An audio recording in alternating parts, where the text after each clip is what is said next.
Yes, so my names are Andrew George Gedenji Mirengo. You can call me Gigi Vina.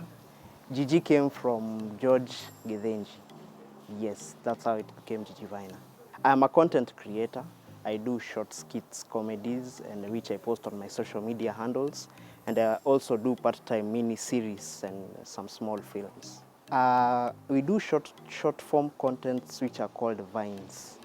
They're usually less than a minute comedy skits that they're mostly famous on platforms like TikTok. It's a way of just engaging a wider audience even from outside the country we are in. To be honest, it's something that just came up, but when you're doing content, one thing you need to take into consideration is, will it be relatable to the audience that you are doing for? And also you have to put some trending things and and also some comedy element, comical elements, like facial expressions and sound effects. And yes, so when you combine all of them, you come up with one amazing project. Yes. I consider myself a 50-50, not so funny and also funny, because I'm one person, when I see the content I've already done, I kind of spot some mistakes that spoils everything. So I try to perfect on the next video. So yes, so that's why I'm saying it's a 50-50.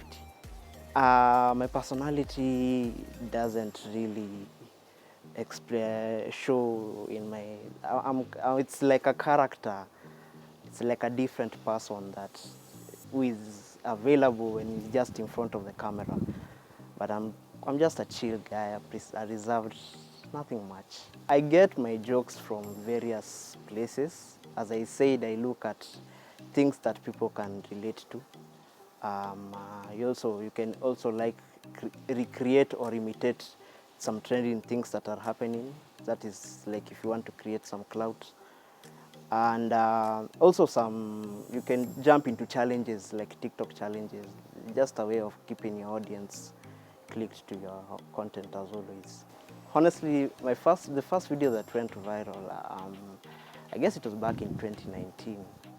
I do like very different styles of content. That time we were doing something that were called dry jokes, something that was trending that time. So it's something that it just trended. It was everywhere. For the first time, I was walking and people were saying hi. Yeah, so it was a nice experience. So 2019, around there. Yes, it was more of people actually recognizing you out, because it was something that was now becoming like a normal day thing. So that's when you realize that this content kuna vile imetembea. Yes. When guys get to give me feedback, it's quite an amazing experience, because it's something that we usually don't experience in a normal day basis. So it kind of shows you that people are actually appreciating the effort that you're putting out there. So it's quite an amazing experience. Okay, my typical day usually starts at around 7 a.m. I pray, eat breakfast, prepare content, and shoot. It usually takes me like 30 minutes to just shoot. Then we have a cafe which I normally run the other side of the house. After I'm done editing, that's where I usually spend the rest of my day. And that's typically a whole day for me. Then after usiku, we sleep, call it a day. What I love most about what I do, I think, is the love from the fans, either through DMs, comments, and even meeting them, taking pictures. Yeah, the whole thing is just an amazing experience by itself. Yes.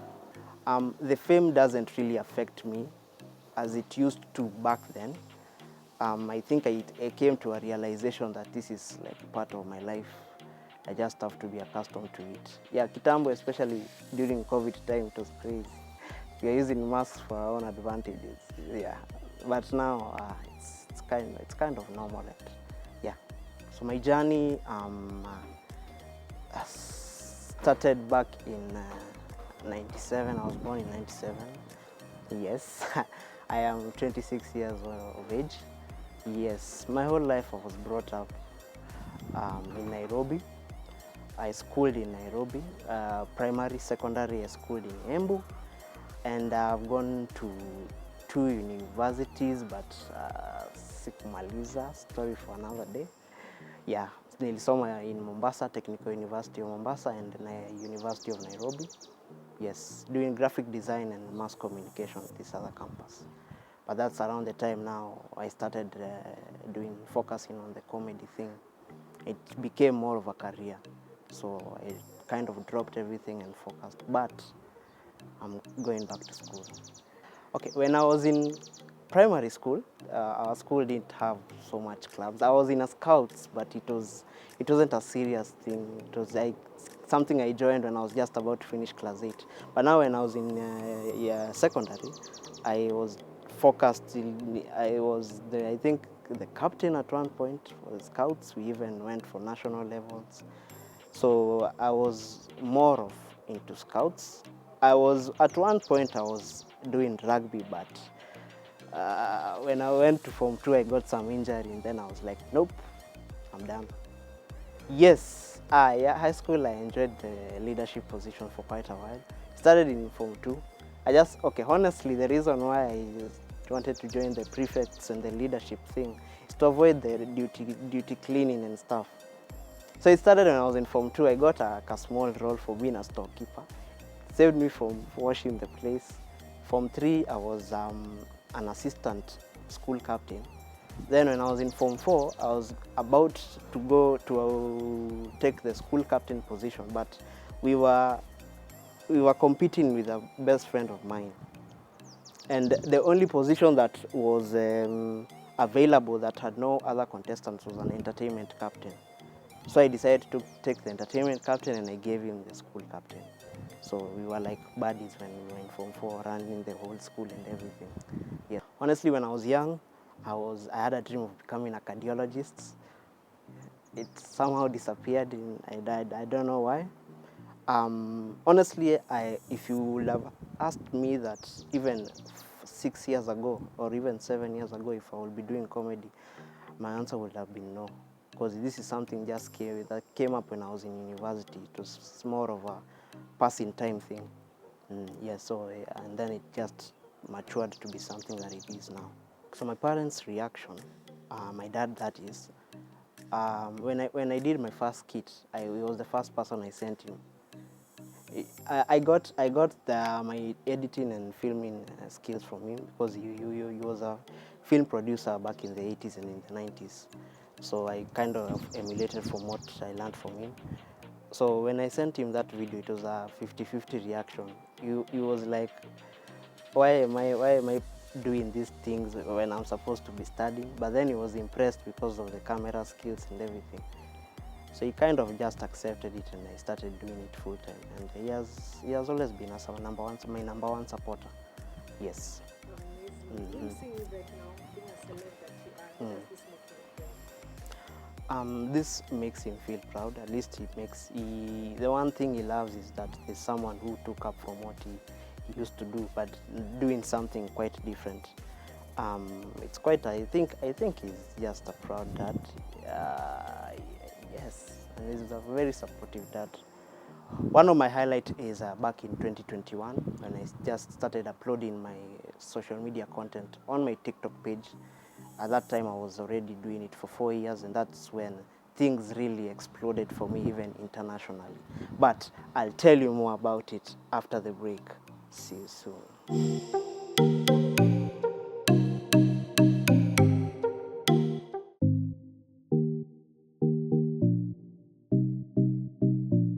Hello guys, welcome back to Millennial on the Move. My name is Gigi Viner. I am a comedian / digital content creator, and I was telling you about my highlight.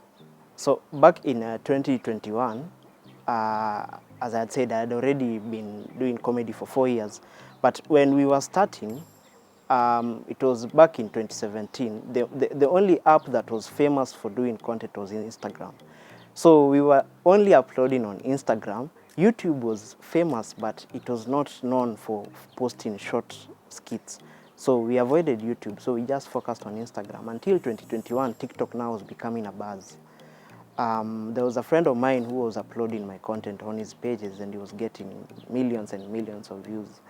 So I asked him, is it a problem if I upload the same content was using my TikTok handle and everything? He said, no problem. So we kind of shut his account, and I opened officially. And I posted some of the videos he had already posted, and they garnered even double the views he was getting. So TikTok kind of blew everything, even internationally, because TikTok usually has a way of pushing content even outside of Africa, using hashtags and everything. Yeah, and then that's around the time now I started uploading some much longer content on YouTube, because I said YouTube is something that we were not doing back then. So around 2021 now is when I can say I officially started uploading on all the platforms there. And from that time, things have been amazing. Another highlight of mine that was quite interesting, we were on a road trip to somewhere around Sagana. We were going to look for a friend, alikuwa anaishi somewhere ndani. I don't know if it was last year. So it was like a place like in really ushago ndani. So we came out, we started asking the people around. And then there were some small kids who just came. They were not even properly dressed. And I started calling my name. Chichifina. Let me tell you, I think that was the moment that I was first surprised and shocked from a fan's reaction. Because honestly, from the place that we were, and there were more than 20 kids who were shouting my name. That was one of my highlights, because that is one moment I've never forgotten. And it was even the people we were with were shocked. They were like, wow, okay, this is quite interesting. So I guess I think that's actually my favorite highlight, that one. The most critical lesson I've learned while doing content creation is being patient. Being patient, and also being able to accept feedback. Because one thing about content creation, you might think your own perspective of the content is quite acceptable to the public, but maybe some people have another reaction to it. That's where you can receive some negative feedback, critical feedback. As a content creator, you need to embrace those feedback and improve them, because this is something you'll be doing for quite a while. If you want to continue growing, even if it's whatever pace you want to grow at, always embrace feedback. And yeah, trust the process. That's where patience comes in. Success in a coming too, eventually. I just live by one mantra: God first. Beyond everything, God first. No matter what you do, even if you want to, let's say I want to start planting whatever I want to plant, it's usually advisable to always say a prayer before you do anything. So I always go with that saying, God first, beyond everything else. What I do a lot of research. That is usually the most important thing. These days, it's not more of a competition like it used to. These days is more of trying to expand the audience reach, be it even internationally. So even learning the other styles of content that even international people are doing. So it's not more of a competition, it's more of growing. The more you continue growing your audience, so that it's not only a local audience, you can even entertain people outside. Yes, so a lot of research is quite important. From the style of content that I do, I haven't really focused on doing collabos, but right now there are some TikTokers we want to start doing some collabos for some short. I can call them mini series. I think that is something. It's a script that I've been creating for some time, and I'll need some quite of let me say influential people to embrace the concept, so that it's something that I know will entertain everyone. Yeah. So, but in the past, I haven't done really many collabos, because the problem usually comes when there are styles of content. So even when you try to figure out, okay, even when you do a collabo, I don't know how it will. There are so much dilemmas. That's why I have never really focused on. But in future, there are so many collabos which are coming. Yes, there are a couple of YouTubers. No, let me start with YouTubers because I have a lot of content creators who I love watching. There's a group called Sidemen. There is a Better Squad. These are people who are located in UK. They are really big YouTubers. What I really like about them is their style of content. They keep what can I say, refreshing their content. It's always up to date in quality and everything. I can say those two at the moment. So those are people like I'm really following. Yeah. My dreams are so big that I just imagine myself winning an Oscar award one day. Those are how big my dreams are, and I know I will eventually. In the next 5 to 10 years, of course, I'll be a family man to start with. Yes. Whatever God will have in store for me, I hope I'll embrace it at that moment. I think it's much safer to say that way because we really don't know what the future holds for us. But I just hope it will be a nice and different, and of course a different experience. In my free time, I love watching movies. I'm more of a serious person, and I like playing video games, sometimes the magari and everything. Yes, and reading part-time. Most millennials go wrong while in the process of chasing their dreams. It's by lacking what I said, a lack of patience. I know as human beings we are designed to like things zikuje haraka, but it's also important to always trust the process. No matter how slow it is, I think everything God always has a plan. Yeah, it's important to always trust the process. That is one thing people always, it makes people even lose focus. Yeah, people should always understand that God always has a plan for everything. So patience is always key. What advice I can give to any young person who is eyeing into starting content creation is, the always important thing is to start. Just start. There will always be critics. There will always be people who will always mock you. But that shows you that you're doing something. So it's important to just start. And trust me, the rest will just flow. Just start. Yes, at the moment we are shooting a film. It's a mini film that will come out in November, something that I will communicate. And you can follow me on Instagram and TikTok at Gigi Viner, and subscribe to my YouTube channel, Gigi Viner, on YouTube. And yes, stay tuned for fresh content. Hi guys, my name is Gigi Viner, and I am a comedian / a digital content creator, and I am a millennial on the move.